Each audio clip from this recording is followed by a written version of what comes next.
आओ बच्चों, अब मैं आपको संसाधन कितने प्रकार के होते हैं इसके बारे में हम लोग अध्ययन करेंगे।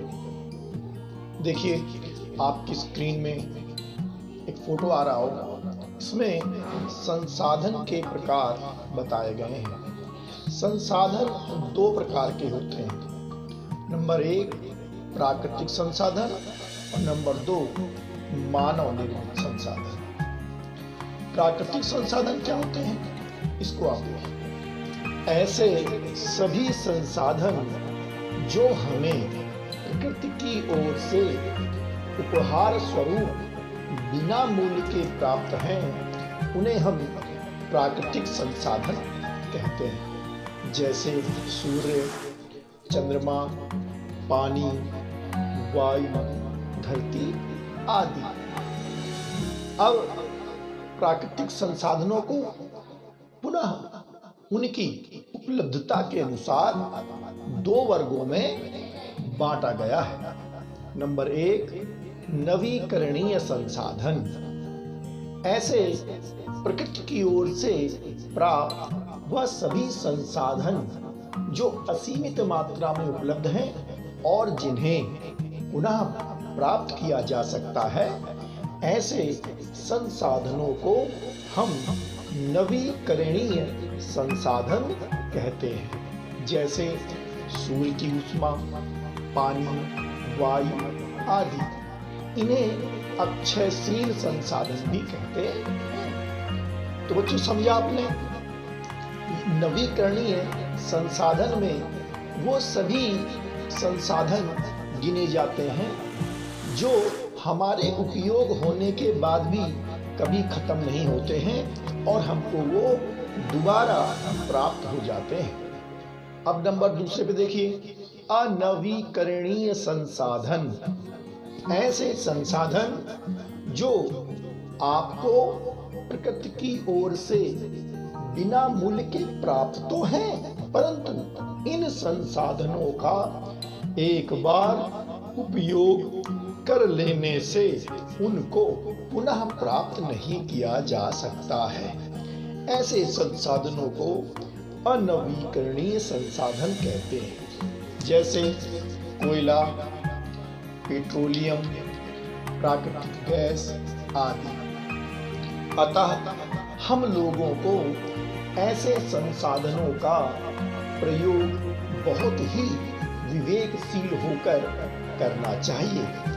अब कुछ बच्चों के मन में ये प्रश्न उठ सकता है कि पेट्रोलियम, कोयला ये अनवीकरणीय संसाधन क्यों है? तो बच्चों, इसका उत्तर ये है कि कोयला, पेट्रोलियम ये संसाधन हमको प्रकृति की ओर से मिलते तो हैं, लेकिन एक बार जब हम इसका प्रयोग कर लेते हैं और इसके भंडार हमारी पृथ्वी के अंदर खत्म हो जाते हैं, तो दोबारा इनको बनने में लाखों वर्ष लगते हैं।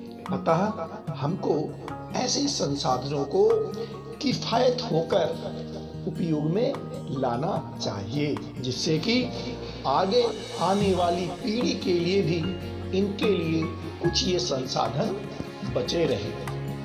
अब हम लोग इसके बाद मानव निर्मित संसाधन पढ़ेंगे और ये आपके स्क्रीन में मानव निर्मित संसाधन का लेख आ गया है। बहुत आसान सा इसका अर्थ है मानव निर्मित।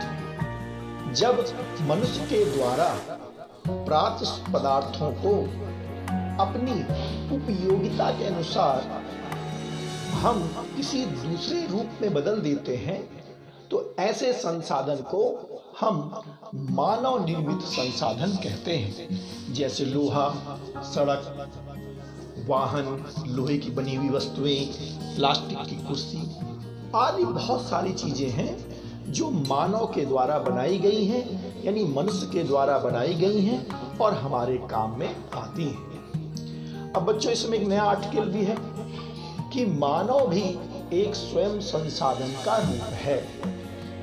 क्यों रूप है? क्योंकि मनुष्य स्वयं भी एक संसाधन का प्रकार है। क्योंकि जब मनुष्य अपने विवेक, अपने ज्ञान और अपनी तकनीक के माध्यम से दूसरे संसाधनों पर कार्य करता है तो फिर एक नए संसाधन का विकास होता है।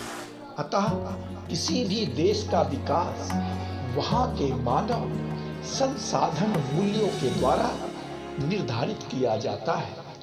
कहने का तात्पर्य यह है कि किसी देश का मनुष्य जितना ज्ञानशील विवेकशील होगा तभी वो दूसरे संसाधनों पर काम करके उसका अधिक से अधिक उपयोग ले सकता है।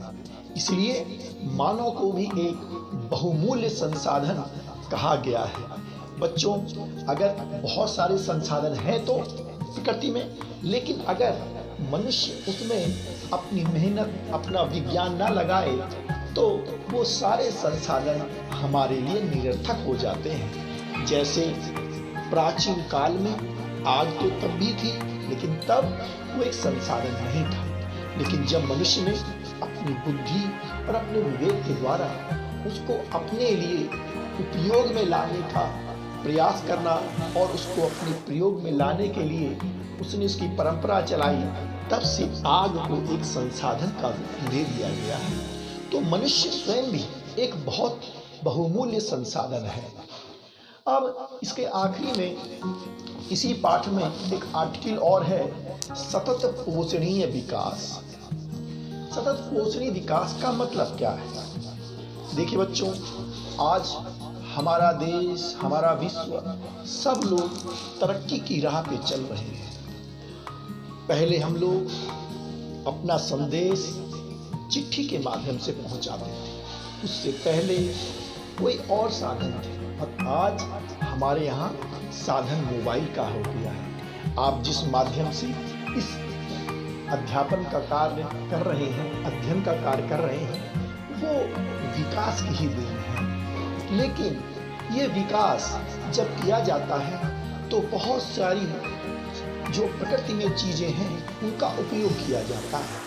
इसलिए हम लोगों को विकास तो करना है, लेकिन अपने प्राकृतिक वातावरण को कम से कम नुकसान पहुंचाकर, ऐसा विकास जो पर्यावरण को कम से कम नुकसान पहुंचाकर किया जाए और जो भी प्राकृतिक संसाधन है उसका किफायती से उपयोग करके उसको आने वाली भावी पीढ़ी के लिए भी हम बचा के रखें, तो ऐसे विकास को हम सतत पोषणीय विकास कहते हैं। इसीलिए आज सारा विश्व, आज हमारा देश सतत पोषणीय विकास की ओर अग्रसर है, जिससे हम अपने पर्यावरण को सुरक्षित रख सकें। क्योंकि पर्यावरण होगा तो हम होंगे। ऐसा ना हो कि हम विकास की अंधी दौड़ में अपने पर्यावरण को खत्म कर दें। और आज जिस प्रकार कोरोना जैसी महामारी का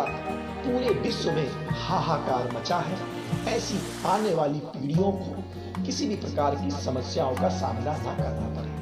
अतः ये पाठ आज हम लोग इसको समाप्त करते हैं और अगले वीडियो में मैं इससे संबंधित प्रश्नों के उत्तर आपको दिखा दूंगा। मैं आशा करता हूँ कि आज का जो ये अध्ययन अध्यापन का कार्य किया गया वो आपके लिए बहुत ही महत्वपूर्ण साबित हो और आप इसको अच्छी प्रकार से ध्यान से इसका अध्ययन कर लेंगे। धन्यवाद।